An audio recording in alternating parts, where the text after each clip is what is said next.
right, welcome Buddy Book Club.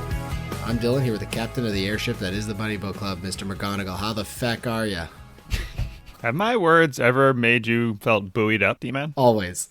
Okay. Always. I always feel bad. All right. Here at the Buddy Book Club, we're working down some bestsellers, and this week we'll be discussing Airborn by Kenneth Oppel. If you'd like to recommend a book for us to read or reach out to us about any past episodes, you can visit our website, buddybookclub.com, or slide into our DMs on Twitter or Instagram, Buddy Book Club Podcast. You can listen to us on iTunes, Spotify, wherever you get your podcasts, so please download and subscribe. Keith, this was a listener recommendation. I want to kind of preface before we get into the podcast, because I'm sure that listener will probably be listening, and thank you for your recommendation. We love all recommendations, and as long as they keep coming in, we'll keep reading them.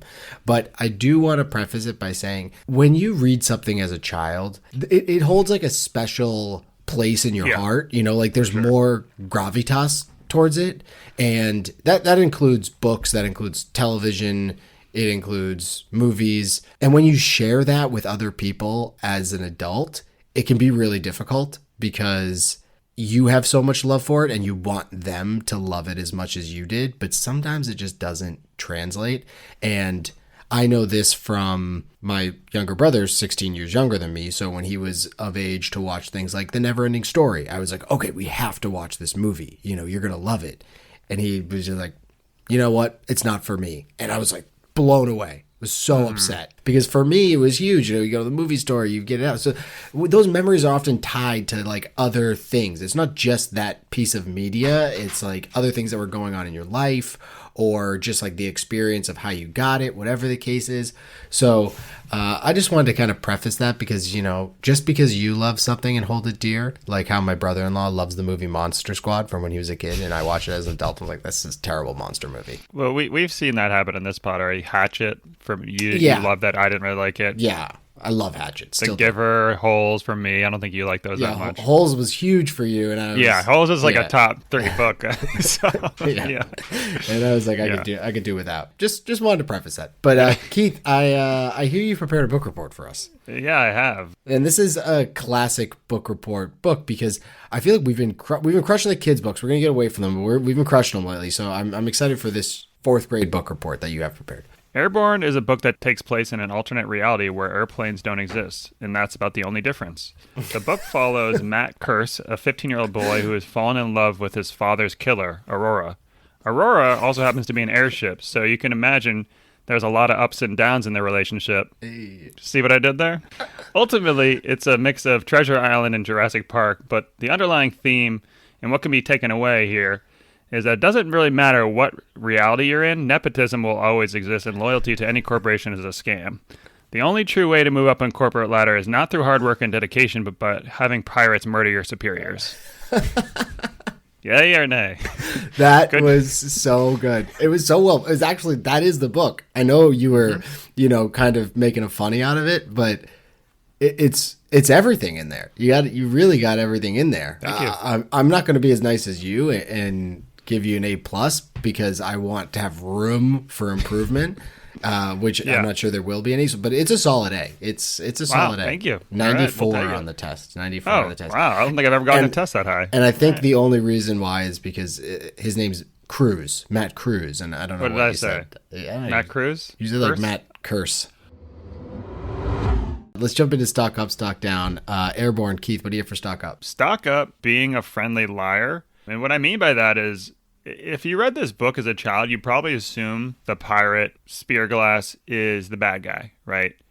That's what you'd probably just come away with. Mm-hmm. But really, in all reality, it's the captain.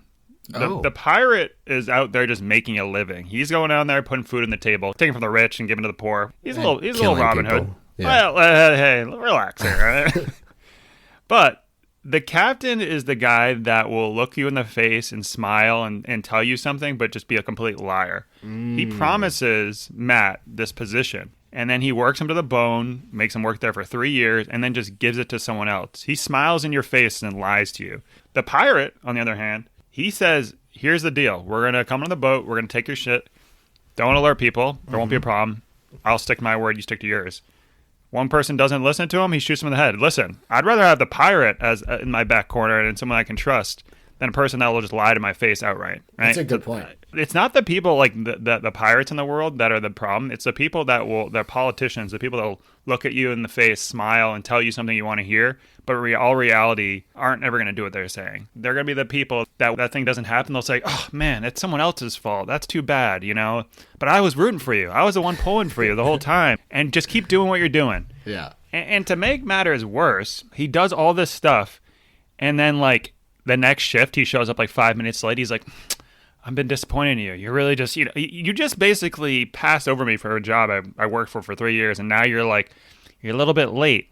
And Matt saves the ship like 5 different occasions. Mm-hmm. And at one point he goes, was there ever more remarkable cabin boy? Like, what? Yeah. What the fuck?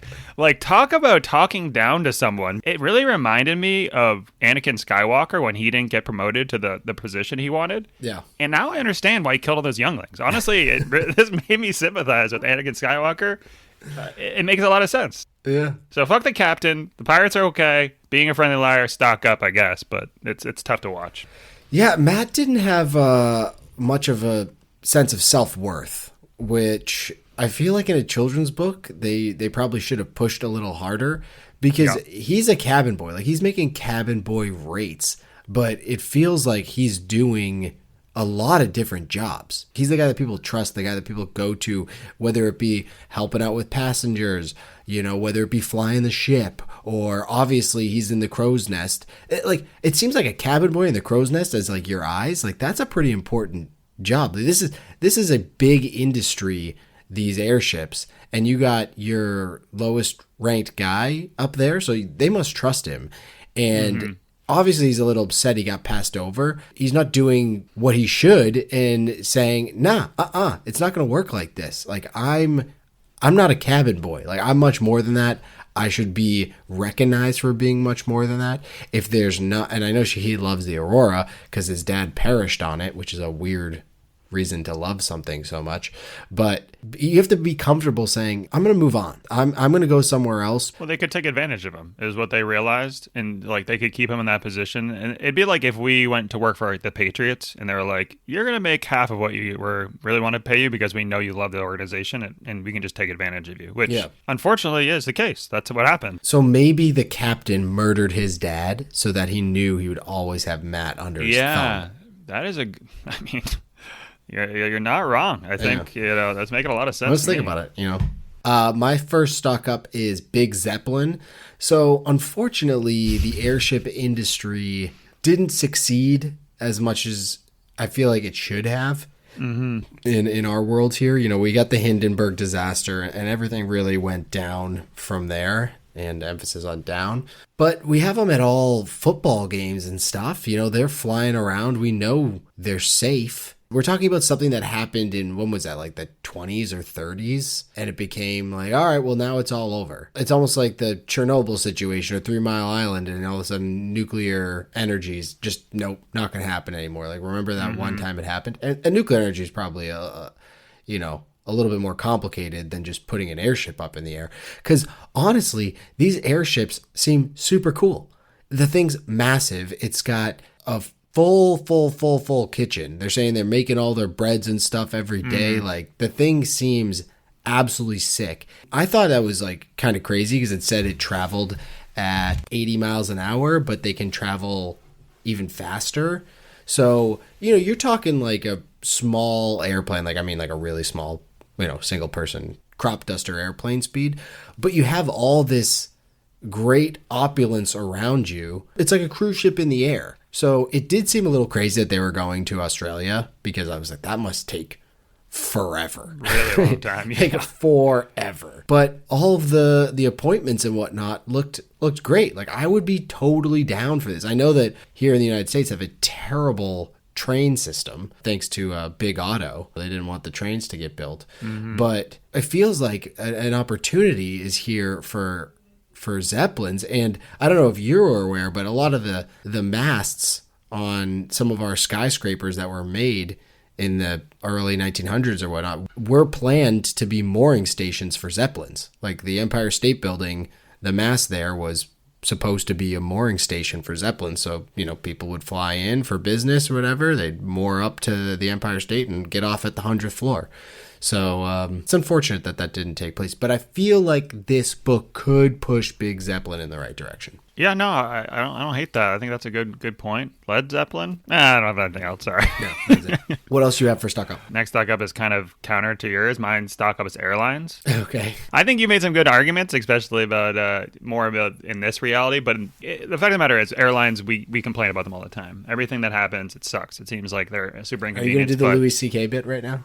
What is it? Oh, he's just talking about flying cross country or whatnot, and how all people do when they get off an airplane is complain. Oh, and is that a bit? He was like, yeah, it took you 6 hours. Like, it didn't take you 6 months. No one died of typhus. Like, there wasn't indigenous people attacking you.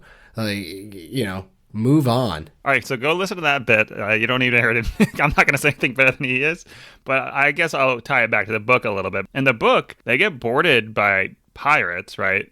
And first of all, this is commonplace. Everyone knows who this pirate is. There's no defense against it. There's no military convoy for any of these. I feel like if pirates are just everywhere, you'd throw a couple guns on the thing, or have some more security on the plane, or do something, right? One or gun. airship. There's one. Yeah, one gun. They don't even take out. There's a notorious pirate. It seems like you'd have some sort of defense. They crash land. The people on the plane, they got through a lot of shit. And one of the guys is outside.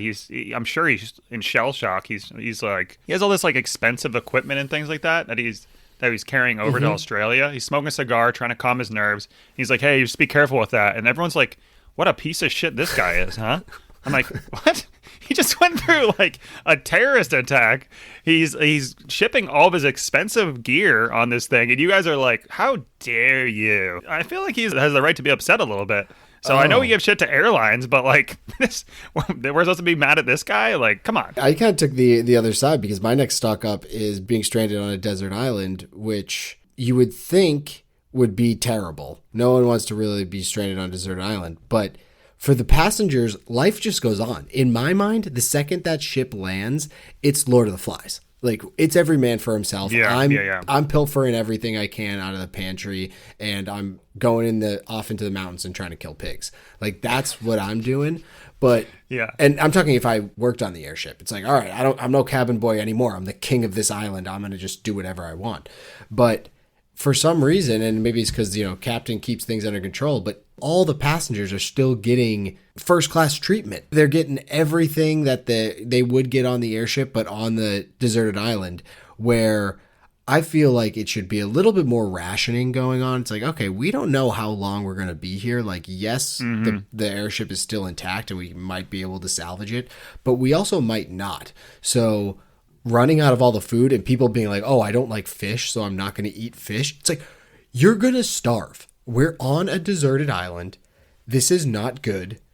Don't worry about your antiques that are insured or whatever situations. Also, how are you going to get those back? Your plan is to eventually come back to this island to get them, because they can't go back on the ship. Let's all freak out for a second. And then when we calm down, realize that we got to band together and do this together. It's not crew versus passengers. It's we're all together in this, or it's every man for himself. Let's stop asking for, highballs of, Manhattans while you're on the beach and asking for someone to hold an umbrella over your head. Time to go into the jungle and get some food for yourself. Yeah. Well, the same thing happens. Bruce Lenardi, or whatever, his rival there, at one point pulls rank on him. I'm like, bro, we're on a deserted island with pirates. There's no rank here. I'll put a knife in your gut, and then you're dead. That's everything changes once you land on the thing. You're not talking down to me here. There's no laws on here. This is international waters, literally. I did read Endurance, which is a wonderful, wonderful nonfiction book about Ernest Shackleton and the exploration of the Antarctic. And there's a crew. It's all crew. There's no passengers, obviously. It's all crew. When they go on land, it's the same thing. He's the captain is the boss, and you really need that. It's almost like military type. You need that to survive. So I do understand the captain trying to keep that going. You have guns, so there you go. That's how you keep the order. I'd be grabbing that gun, and I would just be the king. If the main dude didn't have a weapon, or if nobody respected him, and you're deserted, that would change the structure pretty quickly. Quickly, right at the end, they had mentioned once Kate to freeze. Once she shows the bones to all the people and becomes a hero or whatever for finding these animal bones.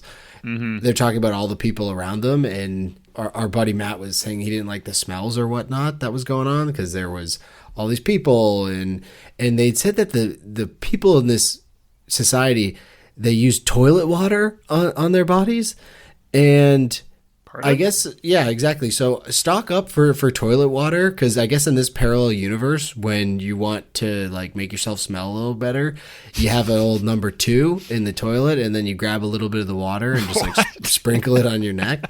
So yeah, I mean, stock up for toilet water. I missed that part of the book. I mean, I assume they're like it's a reference to, I don't know, perfume or something, but I've never heard of it called toilet water before. I know if someone said, hey, do you want some toilet water? I know that I would say no. That's for sure. But in this parallel universe, toilet water is cool. A liquid that it has a light, pleasant smell and that people put on their skin. Whoa, I cannot believe that is an actual saying. Britannica Dictionary. I think the writer's Canadian, so I think you never know what's going on there. Yeah. A kind of perfume that consists mostly of water and does not have a strong scent. Huh. Definitely got rebranded. What a weird way to say that. I can't imagine people are going into Sephora and being like, where's your toilet water? Yeah. I'm assuming that it's reference to like you go to the restroom and you put cologne on or whatever, perfume on. So maybe that's where it derived from. But then to say toilet, which is a specific part of the bathroom, is weird. Yeah. So, all right. Okay, good catch there. It would be funny. I could see that happening in like an Encino Man type stuff, or one of those like person out of place situation where a British person comes in from 1920 being like, oh, do you have any toilet water? No, like, pardon me. Splashes them with the plunger. Yeah, just plunges, gives them a little spritz like they're in a church or whatever around the holidays. Yeah, that's right. All right, what do you got for stock down? Being a chaperone and air pressure sickness, stock down. Both of those. Kate's chaperone, I don't even remember her name, but is really just having a tough time of it. Really, all her job is trying to get Kate out of trouble. And she's like, all I want is for you not to sneak off and get killed by a group of pirates. Like, that's what I'm just trying to protect you from. And she's like, wow, you fucking bitch. How dare you? What a terrible person you are. Yeah, I'm going to drug you. That's what I'm going to do. The worst thing was, like, Kate steals all of her clothing, runs off with it, drugs her, and then takes her clothing, her chaperone's clothing, wraps it in a dead carcass, comes back. Oh, her chaperone's rightfully upset. And she's like, what's up? What's your deal? What's your problem? Like, what do you mean I stole all your clothes and wrapped a dead carcass around it? What are you complaining about? Oh, yeah, I drugged you. What are you being so unreasonable for? It's like, yeah, huh? It's like, maybe if you weren't so uptight, I wouldn't have drugged you. It's like, that has nothing to do with it. You drugged me. Yeah, and also she's getting these tropical headaches, which they're just making fun of her for. If you are in a plane and it loses altitude very quickly, I get this. It's like air pressure sickness or whatever, where your like head feels like it's going to explode. She was getting that, and they're like making fun of her for it. I was like, this is a common thing that people know of, right? Like, you get headaches if you're like changing altitude and pressures very quickly. She just crash landed on an island. Give her a break here. Like, what are we doing? You know? I felt bad for her. I couldn't agree with you more. I think that chaperones, they get it. And then at the end, it's like, how do we, when she's like, yeah, she gives me a longer leash now because I didn't tell my parents about how she lost track of me or whatever the case was. It's like, that was you. What do you want her to do? Handcuff you? And then you would have told your parents you handcuffed her? Doesn't work. Doesn't work for me. Yeah. My first stock down, and we kind of talked about this before, so I'll get rid of it quickly, but the idea that hard work pays off. So, Matt's out here hustling, but he gets passed over for assistant sailmaker to like Bruce Lenardi. So straight nepotism. Bruce's dad owns the airlining company that, then owns the Aurora. So his dad just says, yeah, that's where you're going. And Matt gets passed over.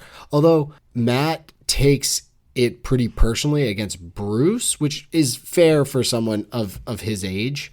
But Bruce seems like a nice enough guy, minus him like being a pansy ass and running away when times get tough.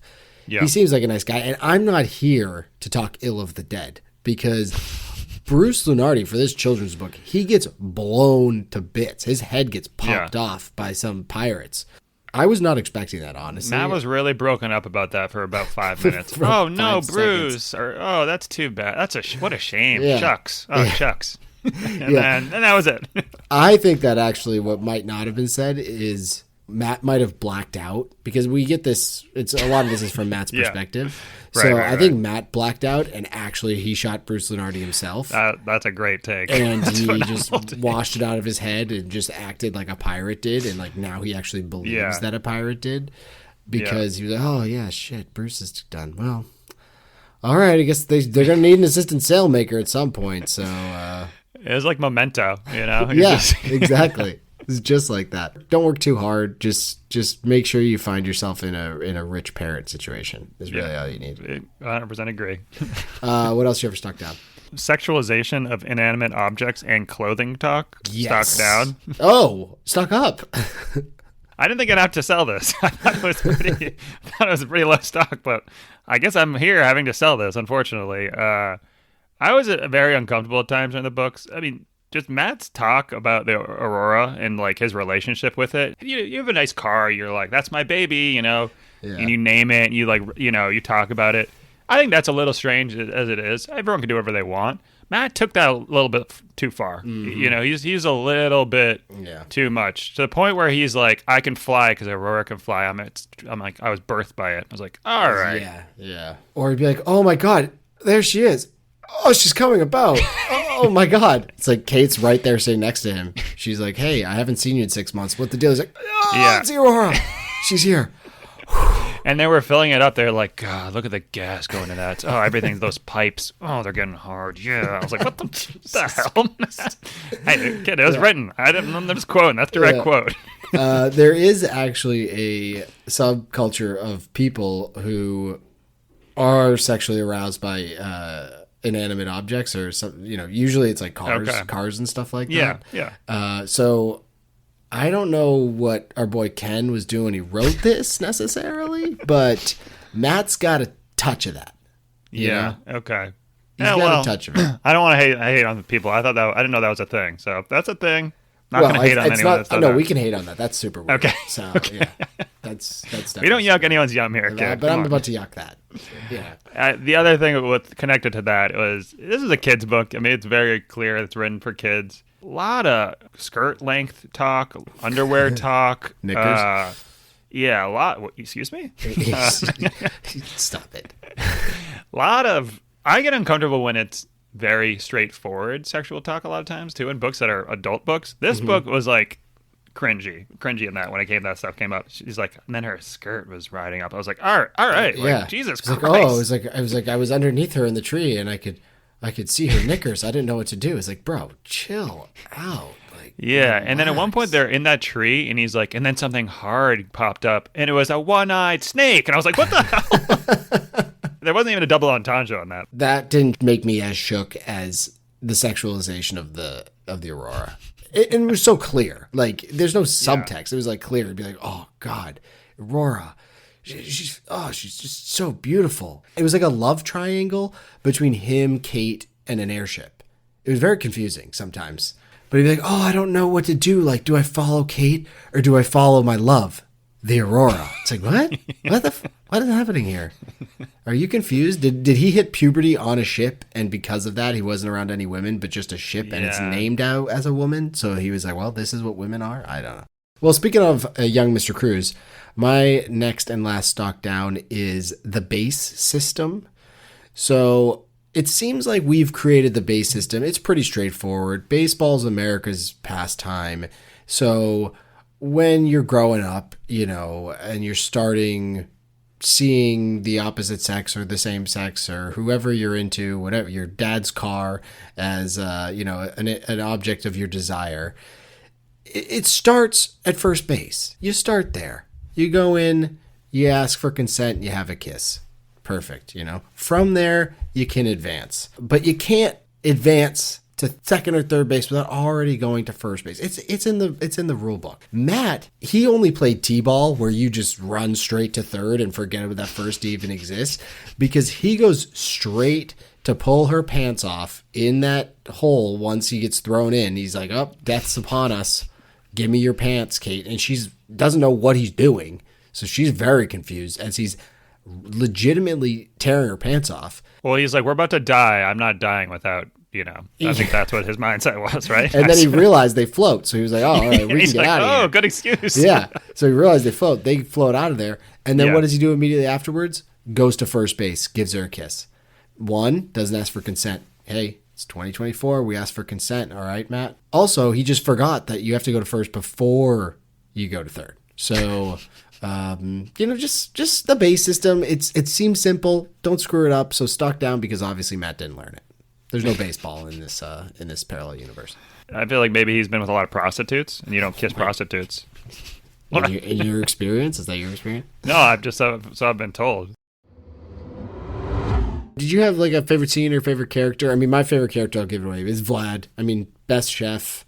Vlad is not I knew shook. that was going to be for you. Is not shook whatsoever. He's so jazzed they're on this island because it's got really good fish.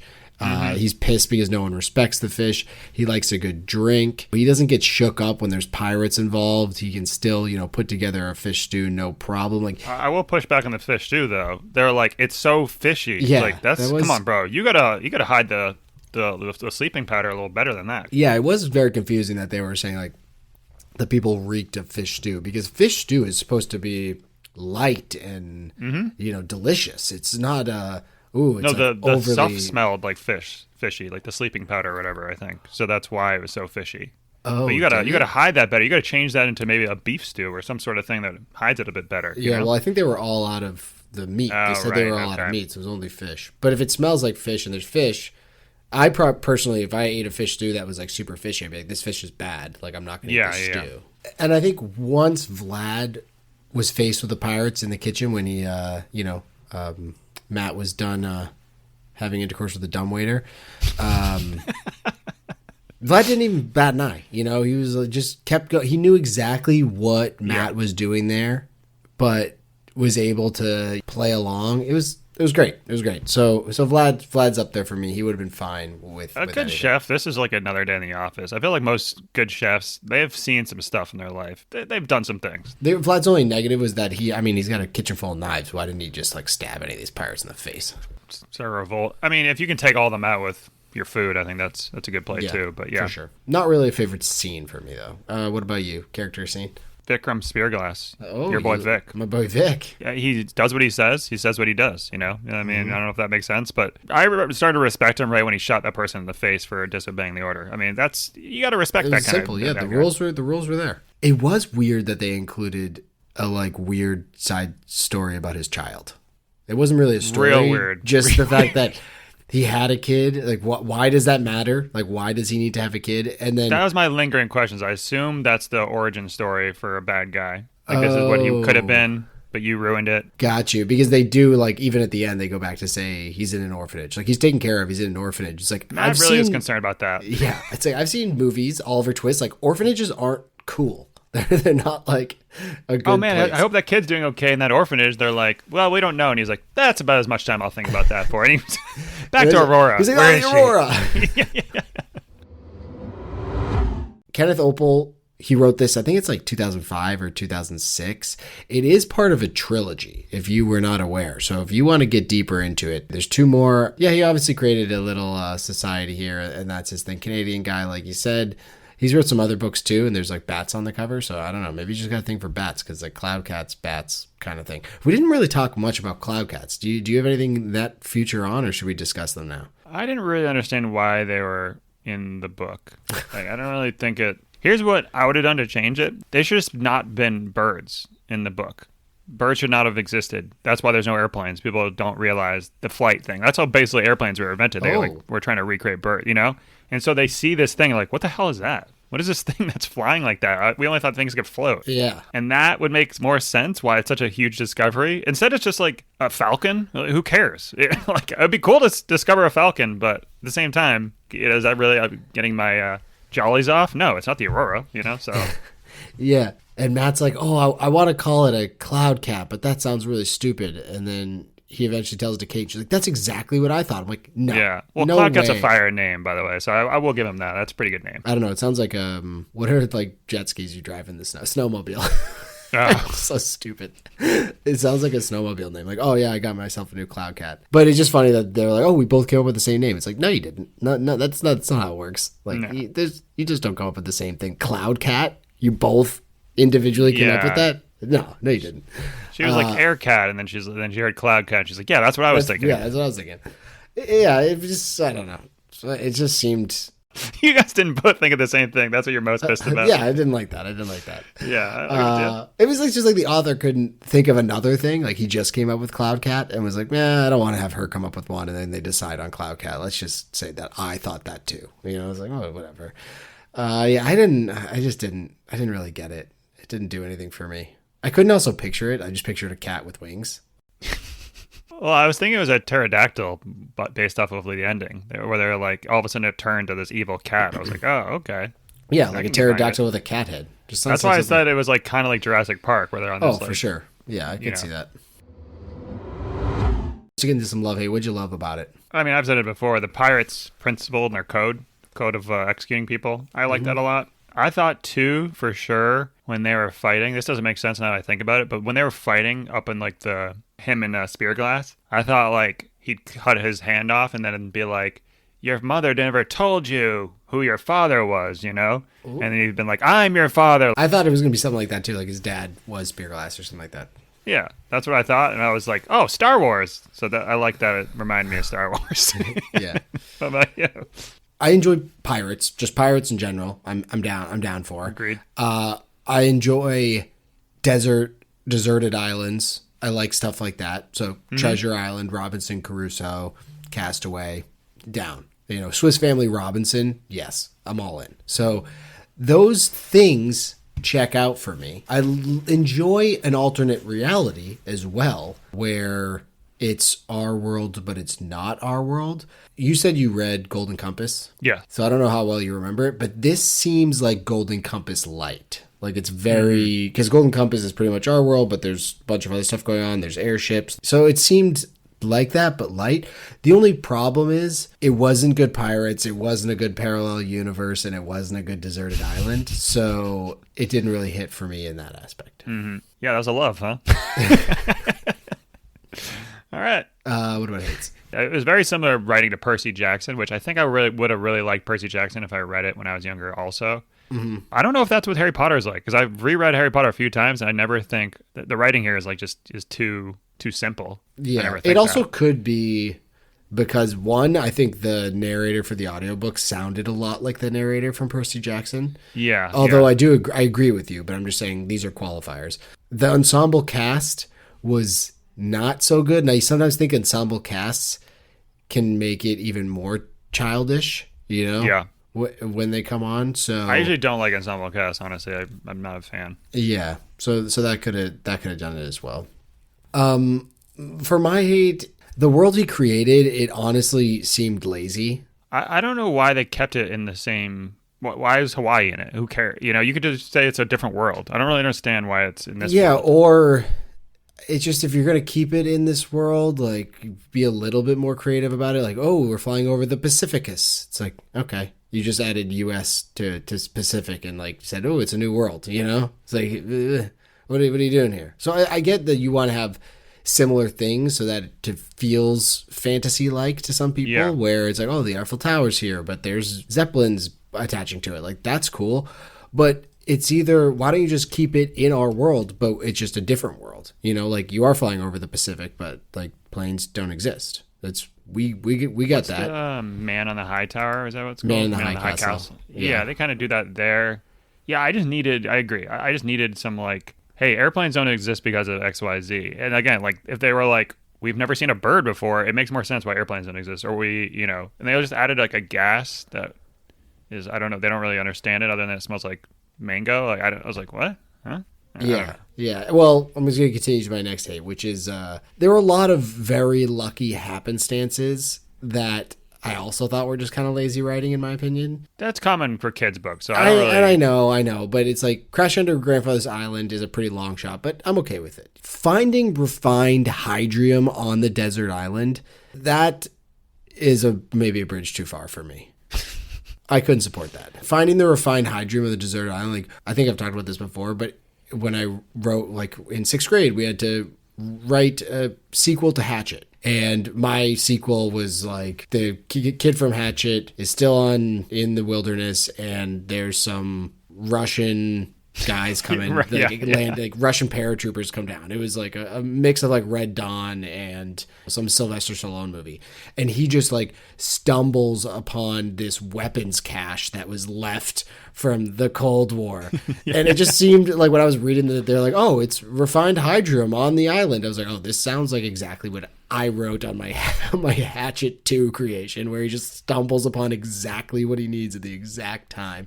Well, the problem is, in real life, there's no, other than water, is there any resource at all that you can stumble upon that you can use? Right? Like everything. I don't know. Yeah, the fact that they even mentioned that it was like, oh, well, it might not be of the refined quality. It's like, no, it's perfectly refined hydrium. It's like, huh?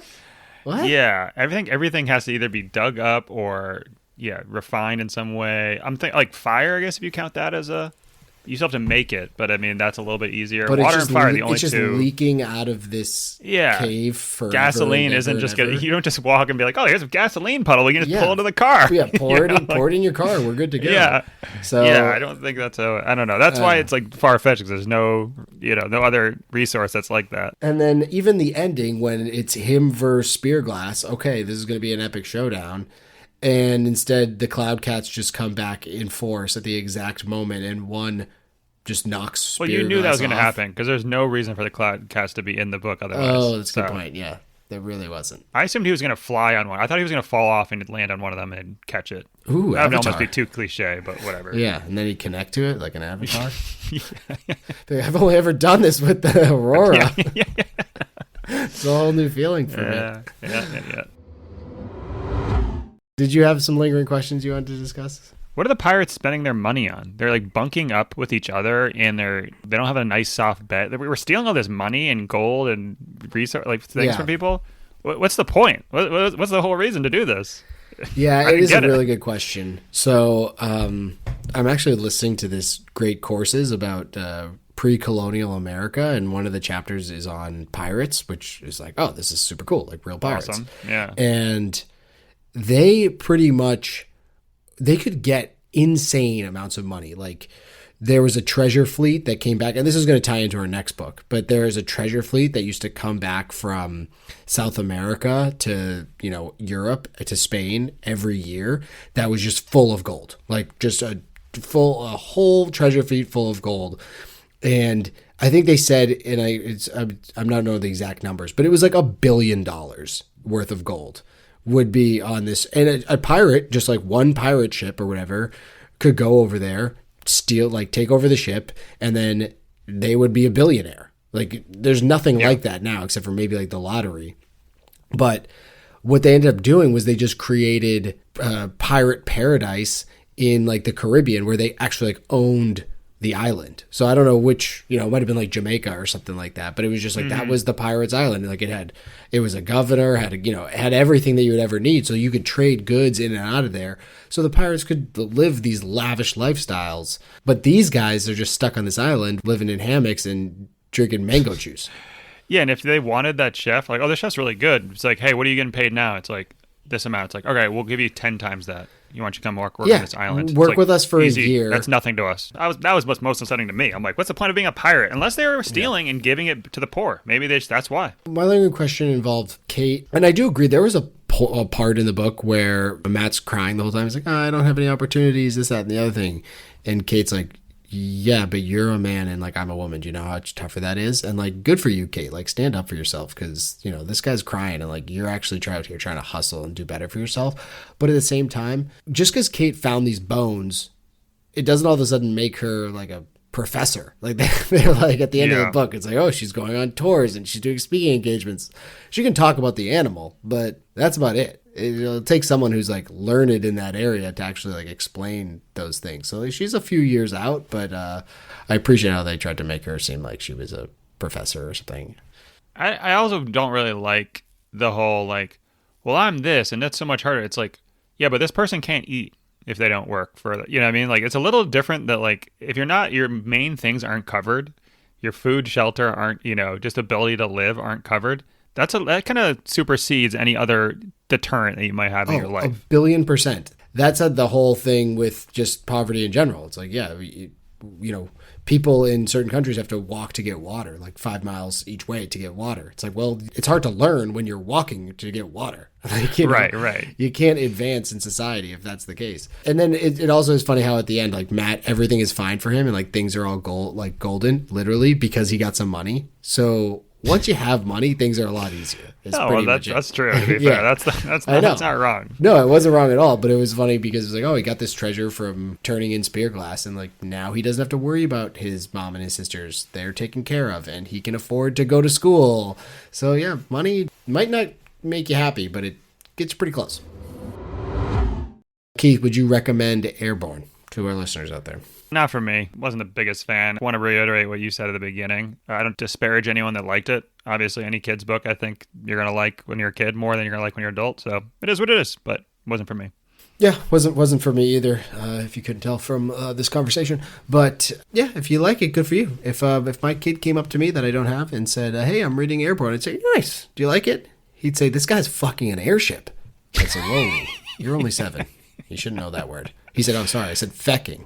He's fecking the airship. Yeah, right. That's way different. So we're good. All right. Well, kids book's over. It's time to take off the kid gloves, put on our samurai suits, and grab our katanas. Because Keith, where are we heading next? Shōgun.